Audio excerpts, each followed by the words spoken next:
At 6:47 a.m. on March 12, 1944, Corporal James Jimmy Dalton crouched in a muddy ditch outside Cassino, Italy, watching a German armored scout car roll toward his position at 15 meters. He had no anti-tank weapons, no mines, no grenades, just a piece of rusted barbed wire wrapped around a shovel handle that every officer in the 34th Infantry Division had explicitly forbidden him from using. In the next 90 seconds, that improvised tripwire would flip Doctrine on its head and save an entire company from annihilation. The official U.S. Army Field Manual designated 16 approved methods for disabling light armor. Dalton's wasn't one of them. Battalion Command had threatened him with a court-martial twice for unauthorized field modifications endangering personnel. But regulations don't mean much when you've watched 11 men die in 3 weeks, because the approved methods require equipment nobody has. Dalton pulled the wire taut. The morning fog clung to the Leary Valley like wet cotton. He could hear the sad Decay's 2122's engine grinding through the gears, the commander's hatch open, probably scanning for the American positions everyone knew were here. The wire trembled in his hands. One chance. He waited. Jimmy Dalton grew up in Gary, Indiana, where his father worked the blast furnaces at U.S. Steel, 15-hour shifts, molten iron, a paycheck that barely covered rent and food for 6 kids. Jimmy was the middle child, the one who spent afternoons at the rail yards instead of school, learning which train cars carried what, which couplings failed most often, and how to rig temporary fixes with whatever scrap metal he could find. At 17, he was apprenticing as a switchman. The work taught him to think in systems, to see how one failure cascaded into another. A loose coupler pin could derail 6 cars. A frayed cable could snap and kill a brakeman. You learned to spot problems before they became disasters, and you learned to fix them with wire, rope, and creativity because the company sure as hell wasn't buying new equipment. He enlisted in January 1943, 3 months after his 19th birthday. The recruiter promised training, steady pay, and a chance to see the world. Dalton got 8 weeks of basic, a rifle he'd never fired before, and a boat to North Africa. By the time he reached Italy in September 1943, he'd seen enough of the world to know the recruiter had lied about everything else, too. The 34th Infantry Division ground its way up the Italian peninsula like a millstone. Every village was contested. Every ridge had German machine guns. Every river crossing cost lives. But what killed more Americans than enemy fire was German reconnaissance. Light armored cars and half-tracks that probed U.S. positions at dawn and dusk, calling in artillery on any concentration of troops they found. The S-Daka FZ-222 was the Wehrmacht's favorite. 4W wheeled, open-topped, armed with a 20mm Autok cannon and an MG-34 machine gun. Fast enough to escape, armored enough to shrug off rifle fire, light enough to navigate mountain roads the Tigers and Panthers couldn't use. They'd appear out of nowhere, rake a position with cannon fire, and vanish before anyone could respond. American Doctrine said to engage reconnaissance vehicles with anti-tank rifles, bazookas, or mines. The problem was simple. Nobody had any. The 34th had 9 bazookas for the entire division.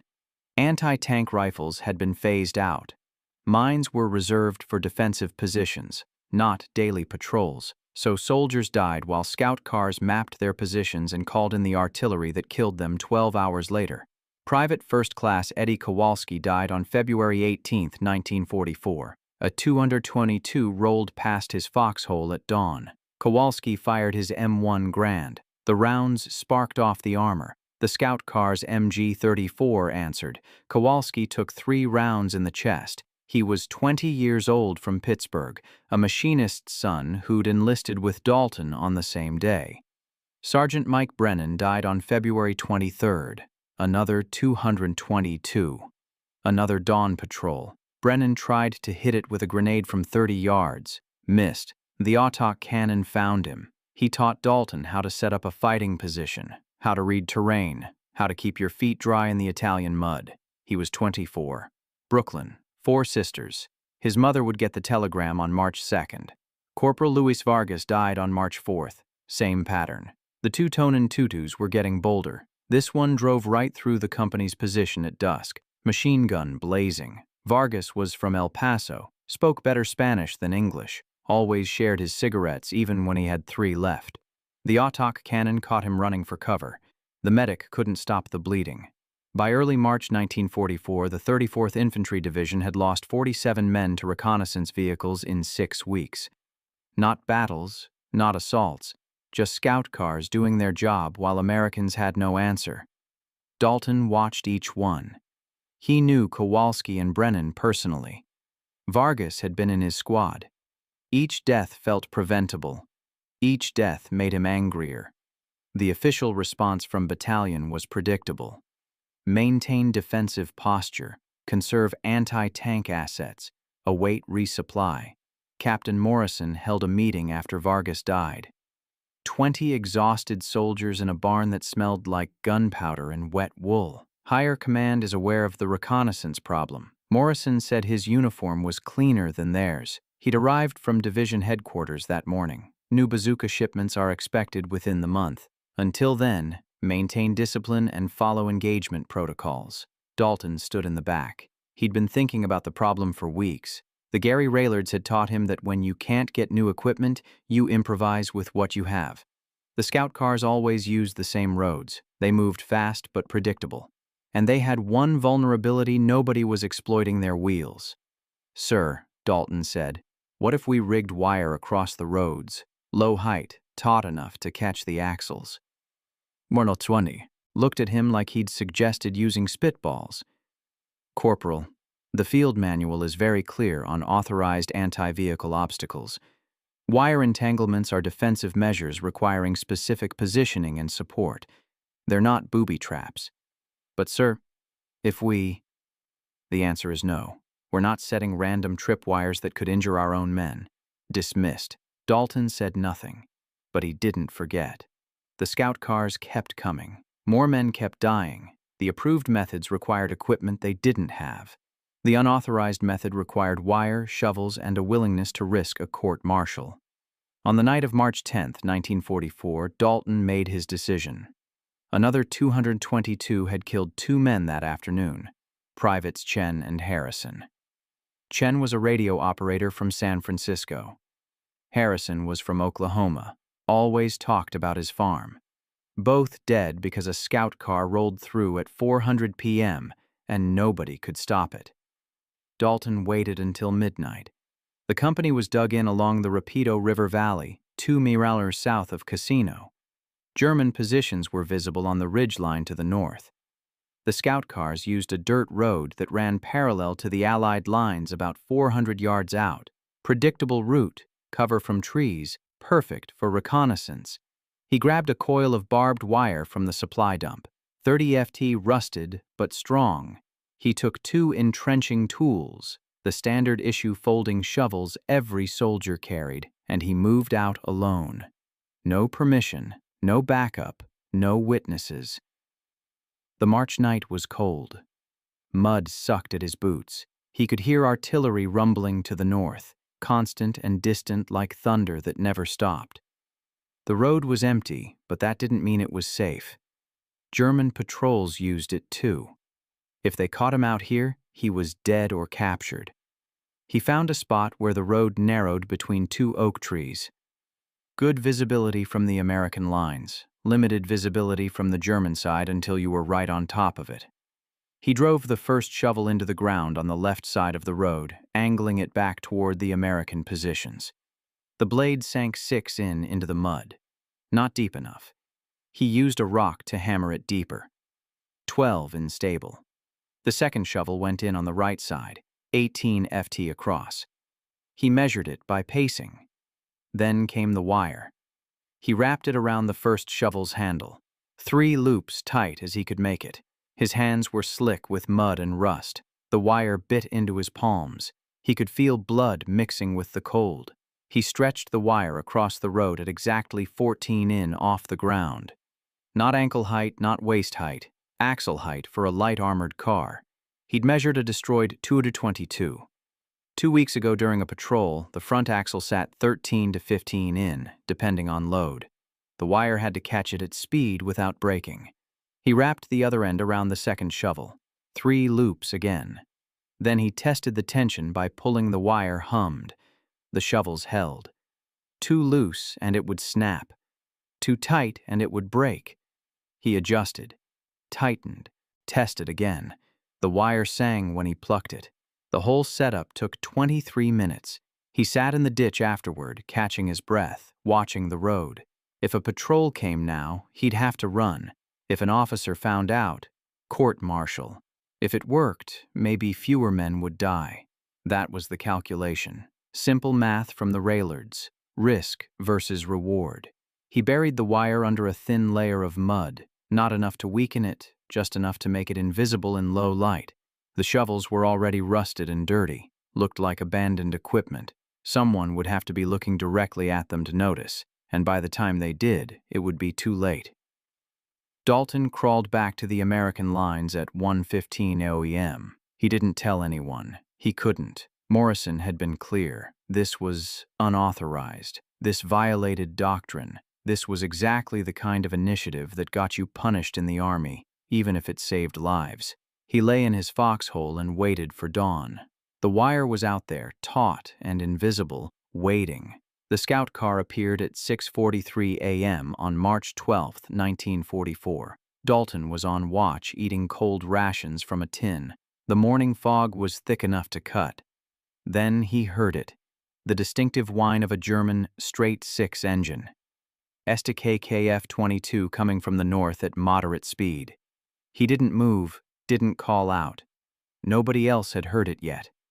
The car emerged from the fog at 600 wallers, gray paint, commander's hatch open, moving at what Dalton estimated was 15 mm, routine patrol. They weren't expecting contact. 500 wallers. Dalton could see the commander now, scanning with binoculars. The gunner was traversing the 20 mm, probably out of boredom more than caution. 400 wired. The car stayed on the road. Perfect. 300 wires. Dalton's hands were shaking. This either worked or it didn't. If it didn't, the scout car would find them and call artillery. If it did, he'd violated direct orders and there'd be consequences. He didn't care. Chen and Harrison had died 2 days ago. Vargas, Brennan, Kowalski before them. The list was too long. 200 BLers. The car accelerated slightly, probably wanting to clear the area quickly. 50 yards from the wire, Dalton could see the front wheels clearly now, mud-caked, spinning fast. The wire caught the front right wheel at 6:47 a.m. The effect was immediate and violent. The wheel locked, the axle seized, but the car's momentum was too great. 15 semi-metering translated to 22 ft/s. The locked wheel acted as a pivot point. The entire vehicle flipped. It happened in pieces. First, the nose went down, then the rear lifted. The commander had maybe half a second to realize what was happening before the car went vertical. It rolled once, twice, 3 times, tumbling down the road in a shower of mud and torn metal. It stopped upside down. Dalton was already moving. He grabbed his M1 and ran toward the wreck, yelling for covering fire. Other soldiers poured out of their positions, rifles up. The scout car's engine was still running, wheels spinning uselessly in the air. Smoke poured from the engine compartment. The commander was dead, thrown clear during the second roll, his neck broken. The gunner was trapped under the turret, unconscious and bleeding. The driver was crawling out through the windscreen, dazed but alive. Dalton reached him first. The German was maybe 22, blonde hair matted with blood. He looked up at Dalton and raised his hands. No fight left. Dalton pulled him clear and passed him to Private Morrison. No relation to the captain. Then he saw the wire. Still attached to the front axle, still wrapped around the rusted shovel handles. The shovels had been pulled out of the ground and dragged 20 freers, but the wire had held. Dalton unwrapped it quickly, coiled it up, and shoved it in his pack before anyone could see clearly what had stopped the car. Captain Morrison arrived 6 minutes later. He looked at the overturned scout car, then at Dalton. What happened? It flipped, sir. Must have hit something in the road. Morrison walked around the wreck. He was looking for mines, for bazooka damage, for something that made sense. He found nothing. The car was intact except for the roll damage. No penetrations, no blast marks, just one very destroyed scout car that had simply flipped. Corporal, scout cars don't just flip. Yes, sir. Morrison stared at him. He knew something was off, but the German was captured. The car was neutralized and nobody was dead. He let it go. Get this vehicle documented. I want photographs and a report. Yes, sir. By noon, every soldier in the company knew something was wrong with the official story. Scout cars didn't flip themselves, but Dalton wasn't talking and nobody else had seen what happened. Private Morrison, the one who'd taken the German prisoner, found Dalton cleaning his rifle at 200 p.m. What really happened out there? Dalton didn't look up. Car flipped. Jimmy, I saw wire in your pack. I saw the shovels. Dalton stopped cleaning. He looked at Morrison for a long moment. They'd been in basic together. Morrison was from Gary, too. South Side. They'd known each other since they were kids. If anyone would understand, it was him. You didn't see anything, Dalton said quietly. Morrison sat down. If I did see something, hypothetically, would it work again? Yes. Can you teach me? That night, after dark, Dalton showed Morrison how to set up the wire. 2 more shovels, 30 more feet of barbed wire. A different section of road 300 YD north. Same height, same tension, same burial. Morrison did it himself while Dalton watched. By March 15th, 6 soldiers knew the method. Dalton hadn't told them. Morrison had told one. That soldier told another. Word spread through the underground network that exists in every military unit. The whispered conversations that happen after officers go to sleep. Private Jackson rigged one on the road to San Pietro. Private Ali set one up near the Garigliano River. Corporal Williams put one across a trail the Germans used for night patrols. None of them had permission. None of them documented it. They just did it. The second 22 and 22 hit Jackson's wire on March 18th. Same result. The car flipped, killed the commander, injured the crew. Jackson was smart enough to remove the wire before anyone investigated. The third car hit O'Malley's trap on March 21st. This one didn't flip completely, but it crashed hard enough to disable the vehicle. The crew abandoned it. By March 25th, German reconnaissance in the 34th Division sector had dropped by 60%. The 222s were still probing, but they were moving slower, taking different routes, showing more caution. Something had changed, and they didn't know what. Lieutenant Klaus Richter of the 29th Panzer Grenadier Division noticed it first. RTOR commanded a reconnaissance platoon, 3 222s, experienced crews. He'd been running patrols in the casino sector since January. He knew the roads. He knew the American positions. And he knew that in the past 2 weeks, 3 of his scout cars had been destroyed in circumstances that made no sense. On March 27th, he examined the wreckage of the latest loss personally. SDK said 222, number 237, flipped on the road to Cervaro. Commander dead, gunner wounded. Driver claimed the car suddenly stopped at speed. RTOR crawled under the wreckage. The front axle was bent, but intact. No mine damage, no explosive residue. But there were marks on the wheel housing, scrapes that suggested something had caught the axle at high speed, something thin and strong. He found a fragment of wire embedded in the wheel well, rusted, barbed wire. Standard issue could have been German or American, but the placement was deliberate. Someone had strung it across the road at exactly the right height to catch a scout car's front axle. RTOR reported his findings to Division Intelligence on March 29th. The report was skeptical. Barbed wire wouldn't stop a light armored car.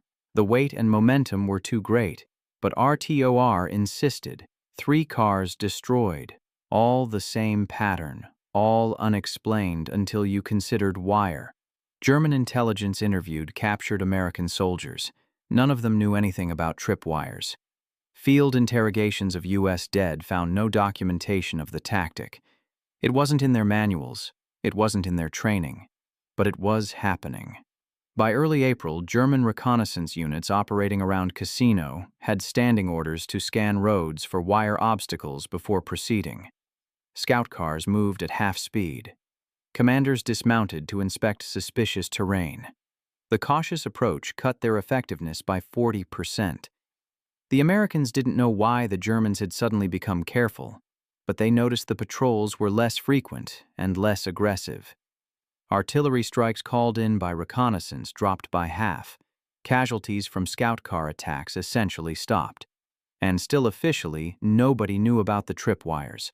Captain Morrison figured it out on April 3, 1944. He was inspecting the company's defensive positions when he found Private Williams setting up a wire across a logging road, same setup Dalton had used.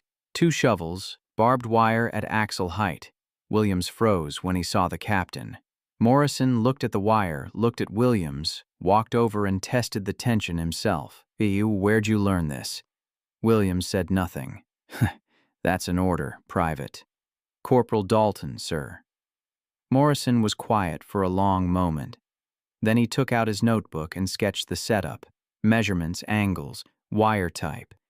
He asked Williams to demonstrate the installation process while he watched, took more notes. How many have you set up? 4, sir. Results, 1 hit. Scout car flipped. German crew captured. Morrison closed his notebook. The field manual doesn't authorize this method. No, sir. I explicitly ordered Dalton not to pursue improvised anti-vehicle measures. Yes, sir. Morrison looked down the empty road. In the distance, artillery rumbled. The war was still happening. Men were still dying. And here was a method that worked, that required no special equipment that ordinary soldiers could implement. That was saving lives.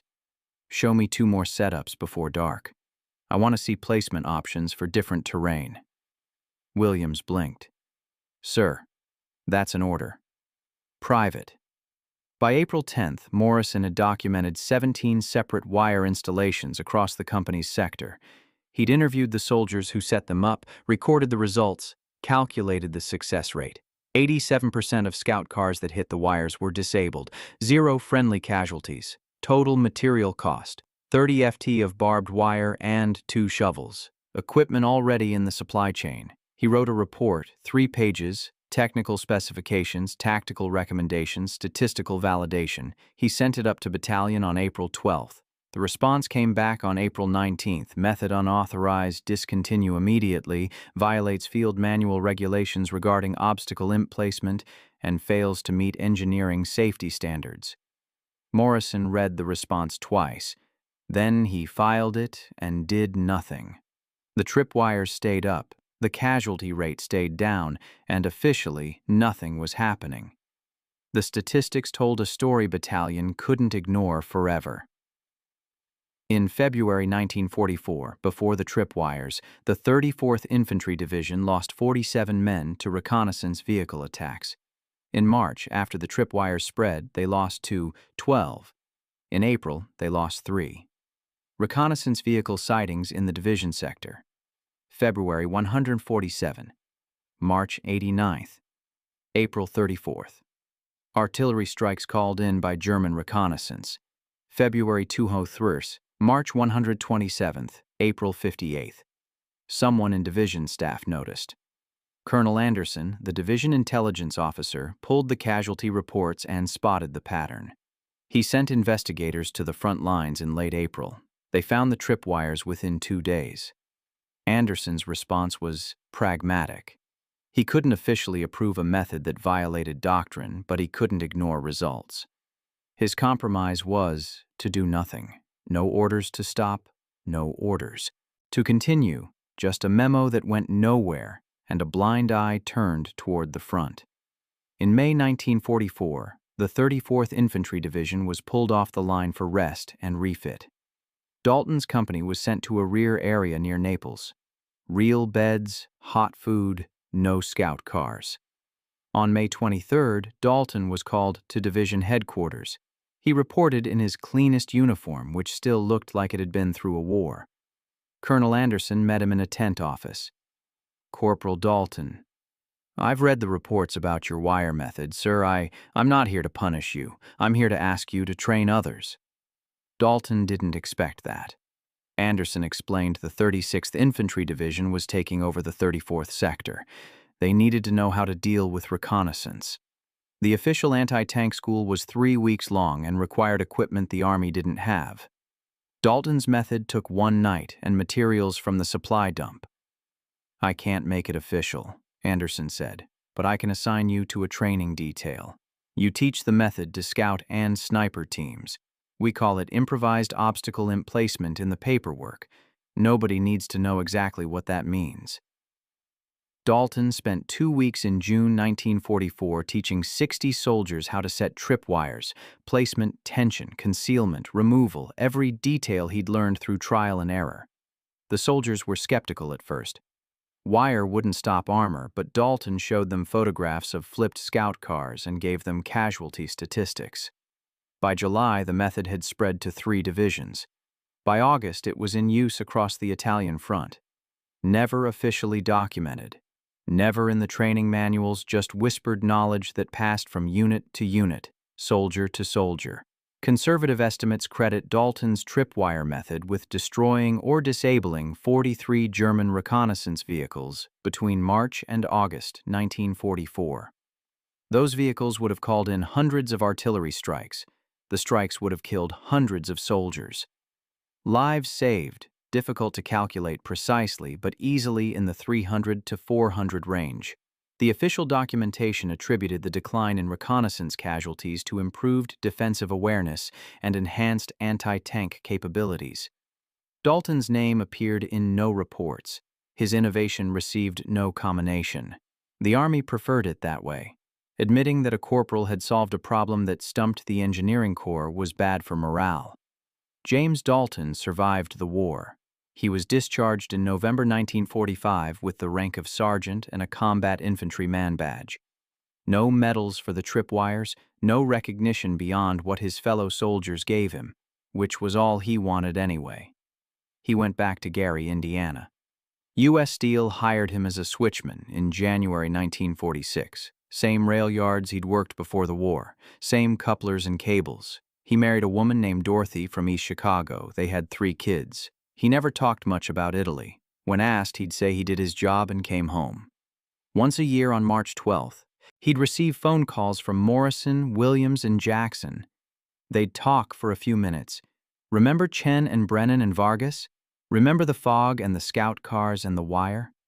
In 1963, a military historian researching German reconnaissance losses in Italy found references to an unexplained increase in vehicle rollovers in early 1944. The pattern was specific to the casino sector. The historian interviewed veterans and found Dalton through Morrison. Dalton agreed to one interview. He explained the method, provided dates and details, then asked that his name not be used in the publication. The historian respected that request. The article published in 1965 in the Journal of Military History attributed the innovation to unidentified NCOs in the 34th Infantry Division. James Dalton died in 1987 at age 63, heart attack in his living room. His obituary in the Gary Post-Tribune mentioned that he served in World War II and worked 41 years for U.S. Steel.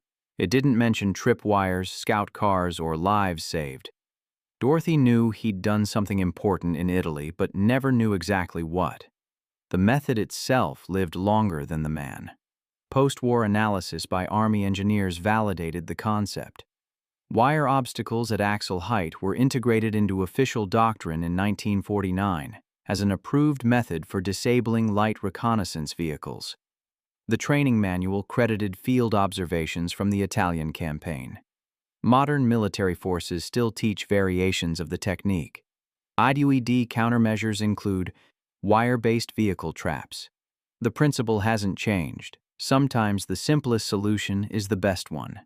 And sometimes soldiers in the mud know more than officers in headquarters. That's how innovation actually happens in war. Not through committees reviewing proposals and engineers running calculations. through corporals who can't watch their friends die anymore, through switchmen who learned to solve problems with wire and shovels because nobody was going to give them anything better, through men who risked punishment to save lives and never asked for credit. The wire is still taught. The method is still used. But the man who invented it went back to the railroads and never told anyone. Sometimes that's exactly right. If you found this story compelling, please like this video. Subscribe to stay connected with these untold histories. Leave a comment telling us where you're watching from. Thank you for keeping these stories.